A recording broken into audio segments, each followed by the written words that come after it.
Menurut Bible Anda aja. Menurut Lukas, yang baru lahir itu adalah Tuhan. Di Lukas 2 nomor 11. Yang dilahirkan Maria adalah Tuhan. Oke? Itu menurut Lukas. Menurut Paulus, ya, Yesus itu mati dulu baru jadi Tuhan. Jadi sebelum dia mati belum jadi Tuhan.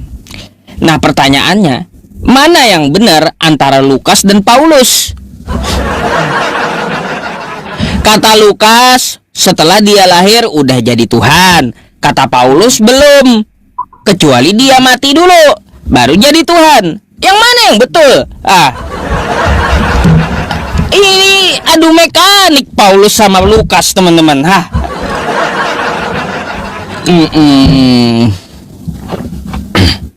Ya, kalau tentang pernyataan Paulus itu tadi, Pak Ustadz, ya di dalam apa tadi ya, di dalam Roma 14 ya Pak Ustadz, biar saya bukan dulu ya Pak Ustadz ya, karena kalau nggak kita dapat teks-teksnya dari Pak Ustadz, sehingga kita tidak apa gitu, tidak bisa kita simpulkan gitu loh Pak Ustadz, kalau menurut versi saya Pak Ustadz ya.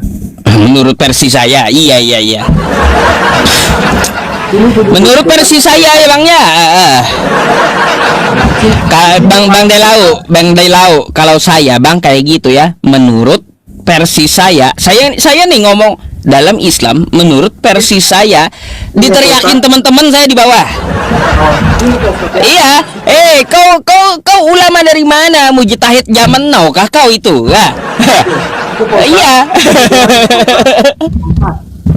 Bisa saya bacakan dulu Pak Ustadz, mulai ayat apanya? Ayat sampai nanti kita kayak 9-nya.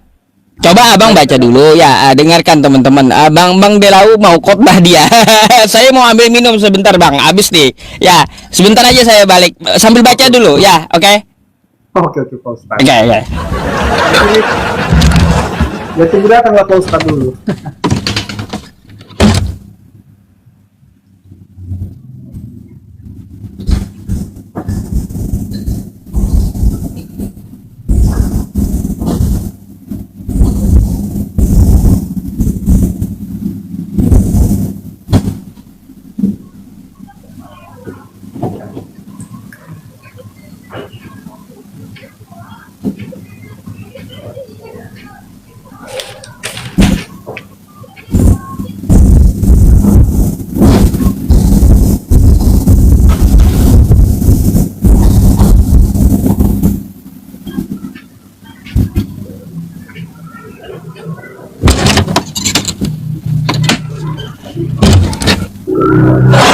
Kenapa nggak dibaca Bang? Ya tunggu Pak Ustadz lah, nggak mungkin saya ngomong sama penonton. Bacalah. Oke Pak Ustadz. Jadi judul besarnya sebenarnya di sini Pak Ustadz, jangan menghakimi saudaramu. Nah, itu judul besarnya, supaya kita dapat maknanya loh Pak Ustadz. Kalau hanya kita penggal tadi yang ayat 9 itu, sehingga kita nggak dapat apa ceritanya dari atas gitu loh Pak Ustadz. Karena bukan juga saya baca ini Pak Ustadz, mudah-mudahan dengan kita baca ini, bukan saya berkhotbah di sini Pak Ustadz, tapi biar supaya dapat misalnya apanya gitu, maknanya gitu loh Pak Ustadz. Oke, makasih Pak Ustadz ya. Kita kasih izin ya Bang Delau baca ya. Ya. Ini judul besarnya Pak Ustadz, jangan menghakimi saudaranya, itu judul besarnya. Ayat yang pertama, terimalah orang yang lemah imannya tanpa mempercakapkan pendapatnya. Yang seorang yakin bahwa ia boleh makan segala jenis makanan, tetapi orang yang lemah imannya hanya makan sayur-sayuran saja. Siapa yang makan, janganlah menghina orang yang tidak makan, dan siapa yang tidak makan, janganlah menghakimi orang yang itu. Siapa kamu sehingga kamu menghakimi hamba-hamba orang lain? Entah ia sendiri, entah ia jatuh, itu adalah urusan tuannya sendiri. Tetapi ia akan tetap berdiri karena Tuhan berkuasa yang menjaga dia terus sendiri. Iya.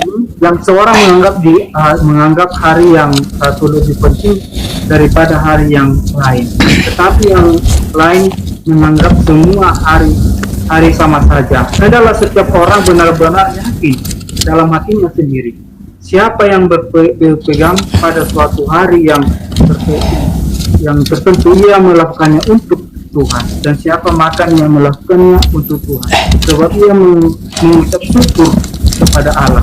Dan siapa tidak makan, ia melakukan untuk Tuhan, dan ia juga mengucap syukur kepada Allah. Ayat 7, sebab Tujuh baru ya. Oke, baru 7 teman-teman. Ayo, lagi sampai 9 aja. Ayo. Oke, Poster ya. Karena saya lama juga bacanya, Poster. Karena kalau saya itu kalau nggak baca misalnya dari awal, saya nggak tahu apanya gitu loh, Poster. Bagaimana pengertiannya? Ya, maklumlah, Poster ya. Ya, gak apa-apa. Iya. Sudah menyita waktu, Poster. Sebenarnya mungkin ada yang saya bacain ayat truknya, ntar lari setannya. Sebab tidak ada seorang pun di antara kita yang hidup untuk diri sendiri, dan tidak ada seorang pun mati untuk diri sendiri. Sebab jika kita hidup untuk Tuhan, dan jika kita mati untuk Tuhan. Jadi baik hidup atau mati, kita adalah milik Tuhan. Nah, inilah ayat 9-nya. Sebab untuk itulah Kristus telah mati dan hidup kembali, supaya baik atas orang-orang mati maupun atas orang-orang hidup. Jadi tetapi engkau tetap aja kan Bang Delau, tetap aja kan dia mati dulu baru hidup lagi supaya jadi Tuhan gitu. Saya dapat ini gambarannya, Postat, ayat 8-nya dulu, Postat, ayat 8-nya. Sebab kita sampaikan sini ayat 8-nya, sebab kita hidup untuk Tuhan, dan kita mati untuk Tuhan, betul. Nah, jadi baik hidup atau mati, kita adalah milik Tuhan. Milik Tuhan.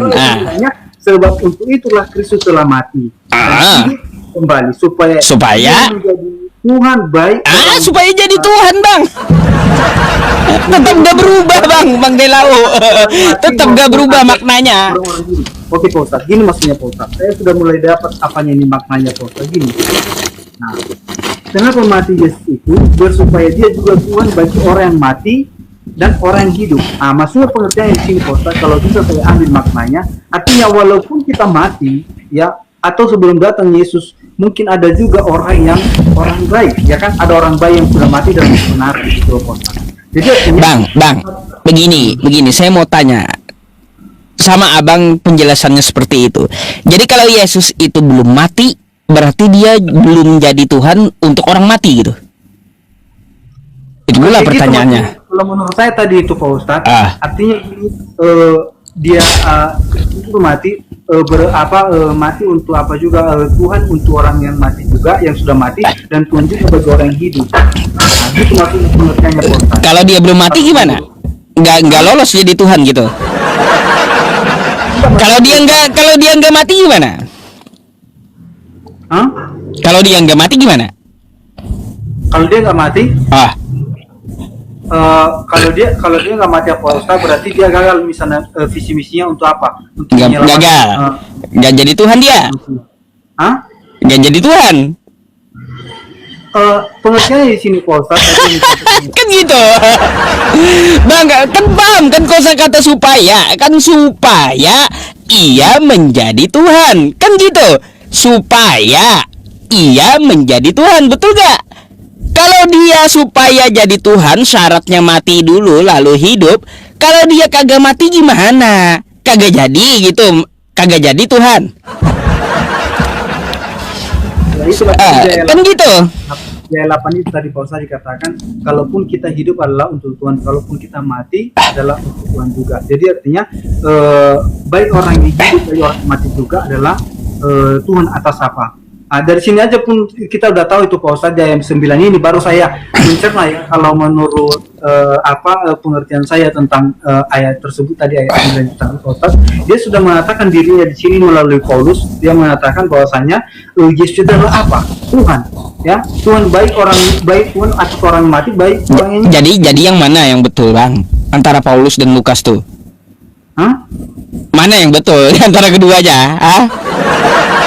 Ya, di situ tidak ada disampaikan itu, Pak Ustaz, bahwasanya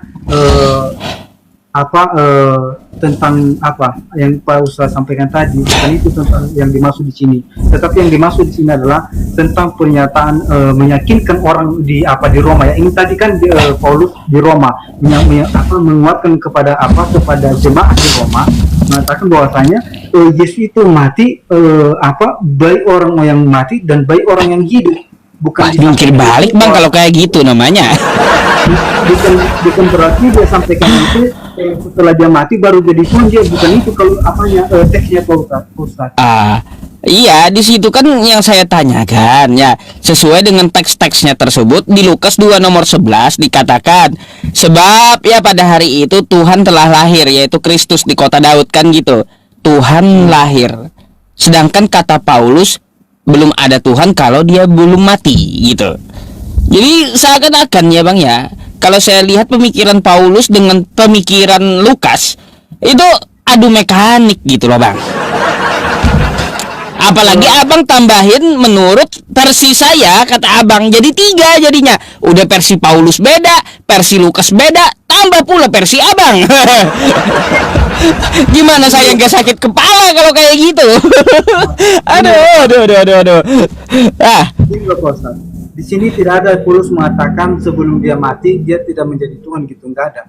Tapi yang disampaikan itu adalah maknanya, kalau saya ambil maknanya Pak Ustadz, baik orang yang mati adalah Tuhan, adalah Yesus adalah Tuhan bagi orang yang mati, baik juga orang yang masih hidup. Itu pengertiannya Pak Ustadz, bukan berarti setelah dia mati baru jadi Tuhan, bukan itu kalimatnya, teksnya dari ayat ini. Kalau saya ambil, pusing saya. Pusing bang tentang itu. Bukan saya tambah paham tapi tambah pusing saya. Iya Bang Delao, iya susah kali gitu. Kenapa nggak ada sih ya yang kayak Al-Quran, jelas kayak Al-Quran, kenapa nggak ada gitu loh di kitab mereka ini ya teman-teman. Kalau Al-Quran itu jelas gitu loh, tidak ada bertentangan kayak gitu. Al-Quran itu nggak ada kontradiksi menurut si A menurut si B, nggak ada. Tapi kalau ya aduh, kitab Kristen menurut Paulus begini, menurut Lukas gini, menurut Bang Delao kayak gini. Jadi yang mana yang betul gitu loh. Mungkin dari cara Pak Ustadz mengartikan ayat 9 ini seperti itu. Tapi kalau saya mengartikan ayat 9 itu bukan seperti itu. Saya mengartikan ayat 9 itu bahwasanya Tuhan Yesus itu Tuhan atas orang mati dan juga orang yang masih hidup. Bukan berarti dia setelah mati itu baru dia jadi Tuhan. Nggak ada pernyataan di situ apa yang teksnya Pak Ustadz. Baiklah kalau kayak gitu. Ya, terima kasih ya atas penjelasannya Bang Delao ya. Saya nggak memaksakan juga gitu. Karena Bang Delao saya tahu orangnya kayak gimana. Abang Delao ada bertanya tentang Islam? Sebenarnya sih Pak Ustadz bukan menanya tentang apa Islam gitu. Cuman saya pribadi ya Pak Ustadz, memang kalau saya lihat dulu, kita Islam ini kan pernah juga Pak Ustadz mengatakan agamaku adalah agamaku, agamamu adalah agamamu, kan gitu Pak Ustadz. Iya betul. Kalau saya temu lah Pak Ustadz ya, saya lah secara pribadi yang di luar dari saudara kita Muslim. Saya lihat kemarin seperti yang di apa itu Pak Ustadz di Sukabumi, saudara kita Muslim itu menghancurkan tempat untuk ibadah. Baru yang terakhir lagi Pak Ustadz yang terjadi di Padang. Di Padang gitu. Bahkan pernah juga saya tanyakan sama Pak Ustadz kalau itu kemarin itu membubarkan Natal gitu kan Pak Ustadz. Menurut saya Pak Ustadz, ketika misalnya saudara kita Muslim melakukan hal seperti itu kan mencerminkan misalnya tidak hal positif kalau menurut saya Pak Ustadz. Kalau ada misalnya seperti Pak Ustadz juga untuk menarik lah, contohnya lah saya pribadi Pak Ustadz gimana Bang kalau ada perbandingan terbalik Bang? Kalau terbalik dilakukan Kristen gitu, apa tanggapan Anda? Maksudnya Pak Ustadz? Ada dari Kristen yang melarang membangun masjid dan merusak tempat ibadah umat Islam, contoh masjid. Apa tanggapan Abang terhadap orang Kristen itu? Ya kalau menurut saya itu Pak Ustadz udah salah itu Pak Ustadz. Salah. Baik. Kalau menurut Pak Ustadz lah, bagaimana Bapak Ustadz mengapa seperti itu? Baik Bang, kalau saya kan nggak bisa ngambil informasi setengah-setengah separuh-separuh ya Bang ya. Kalau untuk masalah di Padang ya terakhir yang saya lihat ceritanya ketika warga menegur ya tidak dijadikan tempat ibadah karena itu kan adalah rumah yang mana rumah itu untuk pendidikan disewa oleh mereka. Ternyata dijadikan tempat ibadah kan kayak gitu.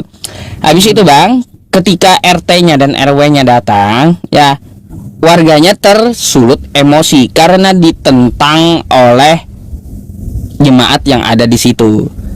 Oh, kalau kita diganggu seperti ini beribadah ya udah perang aja. Kan kayak gitu mereka ngomongnya.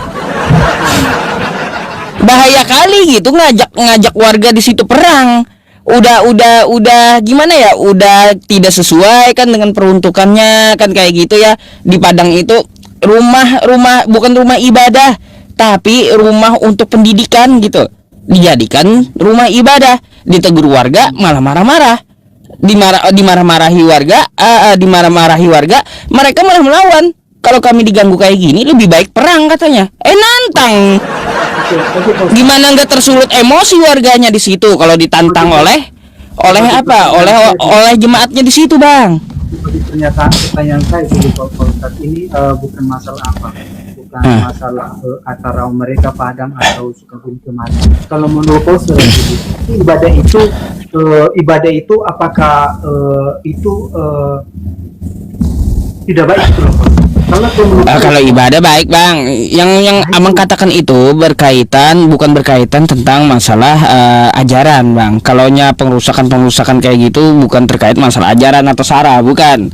Jadi terkait masalah aturan-aturan yang ada di daerah setempat. Itu sih menurut saya ya. Kalaunya di ajaran Islam nggak ada merusak ibadah. Waktu perang pun kagak boleh merusak rumah ibadah umat Islam itu. Baik rumah ibadah Islam sendiri masjid ataupun rumah ibadah dari Kristen atau di luar Islam gak boleh dihancur meskipun ada perang. Gitu. Apalagi hidup di sosial gak boleh menghancurkan rumah ibadah orang lain gitu. Oke? Nah, itu Bang. Karena gini sekarang loh Pak Ustadz, karena kita di sosial media ini sekarang kan sedikit udah terspo gitu di posting gitu. Jadi kelihatan gitu loh Pak Ustadz. Kalau menurut saya kita memancarkan misalnya apa itu karena gini loh Pak Ustaz, yang pernah saya lihat gitu kan hanya antara Kristen dengan Muslim gitu loh Pak Ustaz. Atau misalnya saudara kita Muslim melarang untuk bangun rumah ibadah atau misalnya mengatakan apa gitu, sedangkan misalnya saudara kita Muslim itu nggak pernah mengatakan misalnya tadi teman-teman sudah saya mirror tadi ya sama abangnya, sudah saya mirror gimana kasus Poso dan Papua itu salah menurut beliau gitu. Salah menurut abangnya Poso dan Papua gitu. Gitu. Biar jelas teman-teman yang tulis di bawah gitu, biar nggak terulang-ulang. Lanjut Bang. Iya, karena gini loh Pak Ustaz, kita itu kan ibadah gitu. Kenapa dilarang gitu? Kenapa pengaruhnya gitu kalau kita ibadah? Itu kan ketika misalnya orang beribadah itu kan berbuat yang baik gitu loh Pak Ustaz. Ya gini Bang, ya terkait masalah ibadah perbuatan baik saya tahu, tapi untuk masalah penghancuran bangunan, izin bangunan itu tergantung dari pemerintah daerah setempat gitu. Gitu Bang. Malah kalau menurut saya kan Pak Ustaz, kalau memang saudara kita Muslim ini adalah agama yang benar kalau menurut saya Pak Ustaz. Malah kalau misalnya ada yang tidak mengizinkan gitu, malah harus ustadznya yang datang, ayo kita biarkan saudara kita ini orang itu beribadah, bukan malah gitu loh Pak Ustaz, malah dilarang gitu. Ya artinya gini Bang, kalaunya orang-orang Islam ya Bang ya memang ya menyerukan agar tidak mengganggu gitu kan kayak gitu. Tapi kalaunya udah terkait peraturan daerah, siapapun bisa menegakkan aturan kan gitu Bang. Jadi itu bukan terkait masalah ajaran agama. Enggak. Itu loh Pak Ustaz, kalau hanya masih sekali misalnya terjadi itu kan Pak Ustaz, mungkin antara itu perbedaan pendapat atau apa gitu. Tapi karena udah ini bulan 7 kemarin ya, bulan 7 termasuk itu ya Pak Ustaz, yang terjadi di Sukabumi, cepat kali sekarang kita lihat itu di sosial media ini Pak Ustaz. Cuman kalau dulu ya Pak Ustaz, waktu masih umur 9 tahun saya sempat ngetes dengan agama kita Muslim. Kenapa saya ngetes di agama Muslim?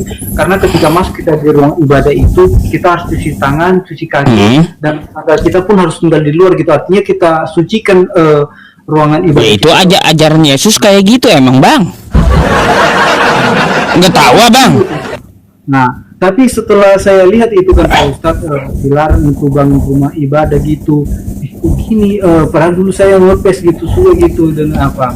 Nah, itulah Pak Ustadz. Jadi saya sharing juga sama Pak Ustadz seperti ini ya. Yang baik juga diambil, kalau nggak baik juga nggak usah diambil gitu. Ya, itu hanya sharing gitu ya teman-teman. Oke. Iya Pak Ustadz. Hanya keluh kesah ya, keluh kesah dari Bang Delau. Tapi udah saya jelaskan itu menurut Pemda setempat, nggak bisa menurut saya. Jadi tergantung dari peraturan daerah setempat gitu bang. Ya, setiap rumah ibadah itu ada 90 KTP minimal di sekitaran rumah ibadah tersebut mereka tinggal. Ini ya mau bangun gereja bang ya, di tengah-tengah umat Islam, siapa penghuni gerejanya, siapa? Kagak ada di rumah tersebut sekitaran gereja itu 90 KTP orang Kristen. Tapi KTP orang Kristennya tinggalnya di beda kelurahan, di beda kota. Apa ceritanya? Nggak nyambung gitu dengan peraturan negara. Akhirnya digeruduk orang, merasa terjolimi Kristen ini. Itu yang saya tidak sepakat bang. Jadi ada cara-cara licik dari Kristen ya untuk membangun gereja. Kayak gitu. Pak Ustadz tadi bilang kan itu tadi ada 90 KTP gitu kayak Pak Ustadz. Tapi di tempat saya ini ya Pak Ustadz, di mana saya berada sekarang ini adalah mayoritas Kristen. Dan itu tidak ada 90 orang yang saudara kita muslim, tapi dibiarkan mendirikan apa loh Pak Ustadz, mesti dibiarkan misalnya dirikan masjid, nggak ada 10. Ya kalian protes lah kalau kayak gitu. Kan gampang gitu, tinggal Anda protes saja. Kenapa tidak ada 90 KTP kan kayak gitu, dia dibangunkan masjid. Karena kita adalah Pak Ustadz, dia ajarkan tentang apa hidup kasih. Jadi kita itu bukan masalah ajaran bang. Kalau di Islam pun ajarannya kasih, lebih kasih gitu. Itu bukan tergantung masalah ajaran.